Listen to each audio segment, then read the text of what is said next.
సుచిత్ర ఎల్లా, కృష్ణ ఎల్లా వీరు ఏ విభాగం తరపున అవార్డులను పొందారని అడిగారు.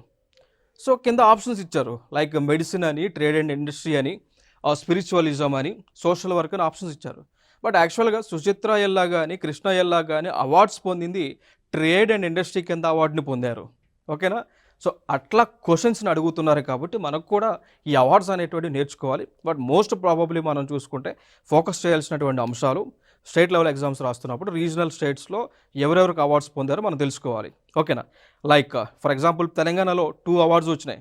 లైక్ మన నాగేశ్వరరావు గారికి, ఏజీ హాస్పిటల్స్ ఫౌండర్ నాగేశ్వరరావు గారికి అవార్డు వచ్చింది. దాని తర్వాత వారికి మెడిసిన్ కేటగిరీ కింద వచ్చింది. ఇంకొక అవార్డు వచ్చేసి మందకృష్ణ మాదిగ గారికి కూడా అవార్డు వచ్చింది. పబ్లిక్ అఫైర్స్ కింద వారికి అవార్డ్స్ వచ్చినాయి.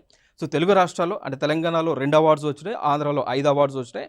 సో వీటిపైన ఎక్కువగా ఫోకస్ చేయండి. అవి అడగడానికి ఎక్కువగా ఛాన్సెస్ ఎక్కువగా ఉంటాయి. సో దాని తర్వాత స్టేజ్లో పద్మ విభూషణ్ ఎవరెవరికి ఇచ్చారు, పద్మభూషణ్ ఎవరెవరికి ఇచ్చారో చాలు, అవి ఎక్కువగా గుర్తుపెట్టుకోండి. వాటిపైన ఎక్కువగా క్వశ్చన్స్ వస్తాయి.